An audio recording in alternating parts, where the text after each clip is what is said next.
learned so many new things driving a funny car, and I've talked to a lot of funny car drivers, but Glenn Mikers, my crew chief, he's been through it all. I do believe, and I've watched a lot of guys try to cross over, as I'm just double checking, that's going to be the first time in the semifinals for Alex Laughlin driving the funny car.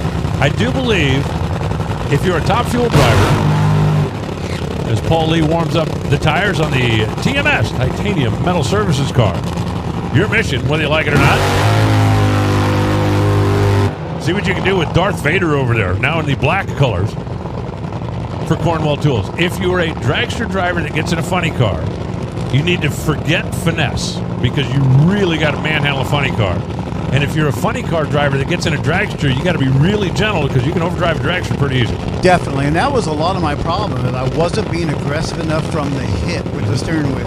And I had to learn the hard way, and I almost crossed center line a few times. But I'm telling you, in a funny car, I will not cross center line. I will shut it off, whether I'm lose or draw or whatever it takes, because I just don't want to be that kind of guy. Never did it in a top fuel car, don't want to do it in a funny car. They're just very, very different animals, even though the performance is not really all that different. Paul Lee, part-timer, and I don't mean any disrespect by that, but he was not out here racing for the countdown to the championship. He's not full-time. He's not counting points, but he's got a great car. And Jason Bunker has got it running fairly well. Robert Hight, of course, working with Jimmy Prock, Cornwell Tools, Chevrolet, the JFR machine. He is one of the big four, and he knows one of them has already advanced into the semifinals, and that's Bob Tasker.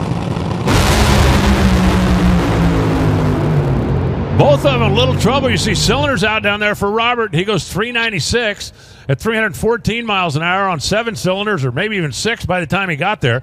Paul Lee goes 464 at 176 miles an hour. Looking at the numbers early on, Paul Lee was in the race at the start, and then he got in trouble, and Robert Hight went by down to Galvin.